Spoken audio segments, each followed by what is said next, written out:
Ukraine's asymmetric warfare eroding Russia's economy. Since Russia's full-scale invasion of Ukraine in February 2022, the conflict has evolved beyond traditional battlefields into a protracted economic war. Ukraine, facing a numerically superior adversary, has leveraged innovative asymmetric strategies, including drone strikes, naval operations, and cyber elements, to target Russia's economic vulnerabilities. These efforts, amplified by Western sanctions, have inflicted measurable damage on Russia's war-sustaining infrastructure, particularly its energy sector. While Russia's economy has demonstrated short-term resilience through massive military spending, the cumulative pressure is mounting, revealing cracks in its long-term sustainability.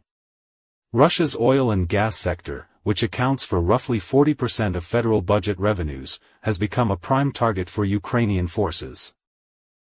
Ukraine has intensified long-range drone attacks on refineries and terminals, disrupting operations and exposing the fragility of Russia's energy-dependent economy. In August 2025 alone, strikes on 10 major refineries, including Lukoil's Volgograd plant, Rosneft's Ryazan facility, and sites in Rostov, Samara, Saratov, and Krasnodar, knocked out approximately 20% of Russia's refining capacity, equivalent to 1.5 million barrels per day. Additional hits on the Druzhba pipeline's pumping station in Tambov and Novatek's Ust-Luga export terminal have compounded the damage, halting flows to European markets and forcing Russia to reroute supplies. These attacks have triggered widespread fuel shortages, with motorists in occupied Crimea, southern Russia, and even the Far East facing long queues and empty pumps. Gasoline prices have surged to record highs, particularly for A95 grade fuel, amid peak seasonal demand from tourism and agriculture. In response, Russia tightened its gasoline export ban in July 2025 to prioritize domestic needs, but the disruptions have persisted, leading to estimated economic losses of $74.1 billion from refinery damage alone. These strikes are strategically timed to undermine Putin's war economy by raising domestic costs and straining military logistics. From a Russian perspective, these incidents are portrayed as temporary setbacks, with state media emphasizing rapid repairs and alternative supply chains. Up to 13% of refining capacity remains offline, exacerbating inflation and consumer discontent. Ukrainian officials view this as a direct hit on Russia's ability to fund the war, given that oil and gas exports finance a 25% increase in defense spending for 2025. While Ukraine's direct actions inflict immediate pain, Western sanctions, imposed by the US, EU, and allies, provide the broader framework for economic isolation. These measures target Russia's financial system, energy exports, and military-industrial complex, aiming to deprive Moscow of the resources needed to sustain aggression. By mid-2025, sanctions have deprived Russia of at least $450 billion in potential war funds since February 2022. The EU's sanctions, in particular, have constrained Russia's access to global markets, with oil and gas revenues declining after the 2022 price cap. Russia's economy has shown resilience, with GDP growth of 3.6% in 2023 and 4.1% in 2024, largely fueled by wartime fiscal stimulus and a pivot to Asian markets like China and India. High oil prices in 2022 to 2023 offset some losses, and capital controls prevented massive outflows. However, this growth is, of the wrong kind, reliant on defense spending that now exceeds 6% of GDP, rivaling Soviet-era levels, and cannibalizing civilian sectors like healthcare and education. Long-term implications are dire. Sanctions have limited access to critical technologies, exacerbating labor shortages, projected at 2.4 million workers by 2030, and brain drain. Inflation remains stubborn at 9.52%, driven by rising wages and import substitution efforts.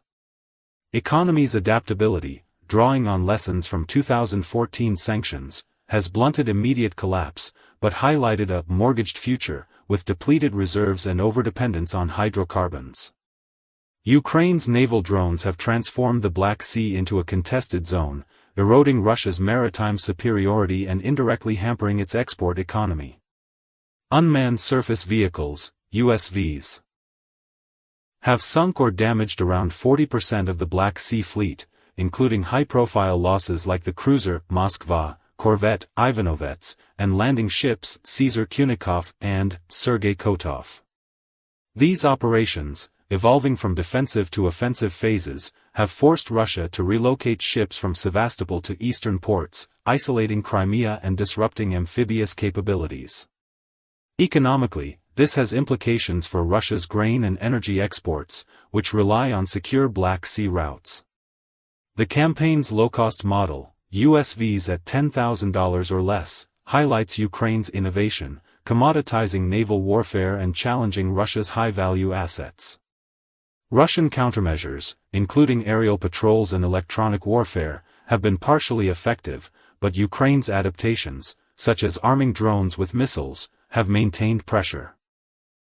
From Moscow's viewpoint, the fleet remains operational for limited tasks, but there is a strategic retreat that undermines Russia's regional influence and trade security.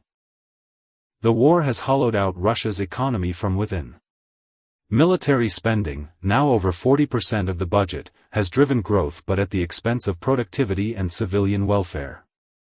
Labor shortages, fueled by mobilization and emigration, have pushed wages up 17.8% nominally in 2024, contributing to inflation and reduced investment in non-defense sectors.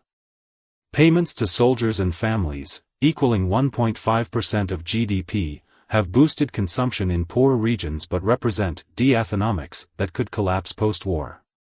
Russian analyses emphasize resilience through authoritarian friendshoring with China and import substitution, claiming the economy is advancing despite sanctions.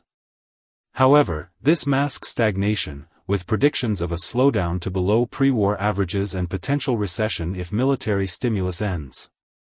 Russia's wartime economy is often described as a sugar high heading toward a hangover, with growth tied to unsustainable defense outlays.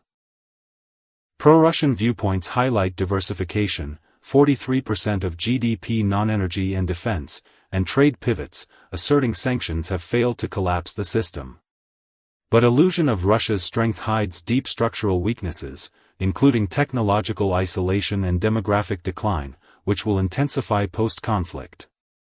Russia is mortgaging its future for short-term survival. Ukraine's multifaceted approach, combining direct strikes with sanction-enabled isolation, has effectively eroded Russia's economic base, forcing Moscow to confront rising costs and vulnerabilities. While Russia's resilience has prolonged the conflict, the war's toll, estimated at billions in losses and over 1 million casualties, underscores the unsustainability of its strategy. By targeting energy and naval assets, Ukraine not only disrupts military operations but also amplifies global economic pressures, potentially paving the way for negotiations on Kiev's terms.